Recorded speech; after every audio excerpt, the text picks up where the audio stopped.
Joe LaFurgey standing by at the Kent County Clerk's office tonight with a look at what's happening there. Joe? Hi, Sue. Yeah, we're here live, socially distancing, with Kent County Clerk Lisa Posthumus Lyons. Thanks for joining us. You know, a lot of us have this election fatigue. We're kind of ready for it to be over. You're pretty excited.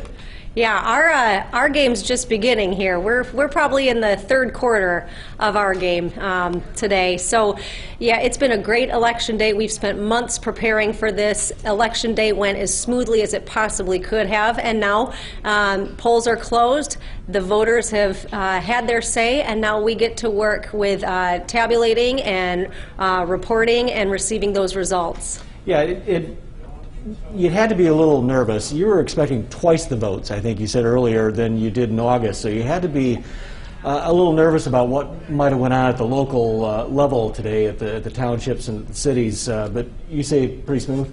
Very smooth. We in August we had about a 30% voter turnout, and when all is said and done here, I'm expecting anywhere from a 70 to maybe 75% voter turnout throughout Kent County. So we knew we were going to have an election of huge magnitude, presidential proportions. You throw a pandemic in there and some post-proposal 3 provisions where you can vote absentee for any reason, and that that really we knew that was going in. We knew there were going to be a huge influx of absentee ballots, and our local clerks, our city, our township clerks, our election workers, they put their game faces on and they did a great job today.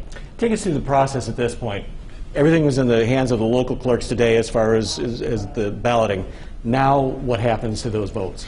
Well, after the polls closed at 8 o'clock, in each of the precincts, there's a pair, a Republican and a Democrat, that bring those election results to the township, where a receiving board made up of also Republicans and Democrats receive those election results, the tapes, the voter poll books, and things like that. And the ballots are stored by the local clerk for 22 months, and then that receiving board makes sure that all the tapes are there from the tabulators, and they go and they present those results to the local clerks, who deliver it to us here at the county.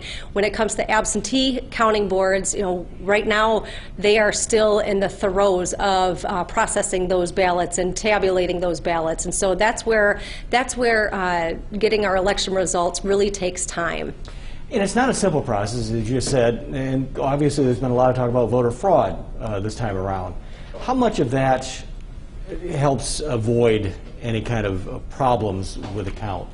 Michigan is a very unique state. We have a whole lot of checks and balances all the way through the process, particularly for absentee voting.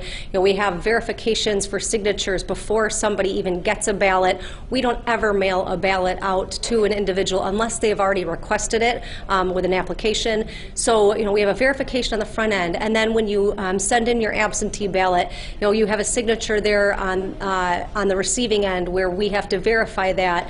And again, we have our election workers are made up of multiple parties, of our Republicans and our Democrats, and we just do a very transparent process, and we think that's what the voters deserve. And Michigan is obviously very decentralized in that we have 252 precincts roughly where ballots are being tabulated and cast and reported to our office, and so it's a very decentralized, very secure process here in Michigan. So the big question is, how long are you going to be here? I mean, we talked in August during the primary. You figured into Wednesday. Last week when we talked, you thought maybe into Friday. Any further optimism that you might be out of here before Friday? Yeah, like I said, it takes time to count votes, especially when it comes to the absentee ballots.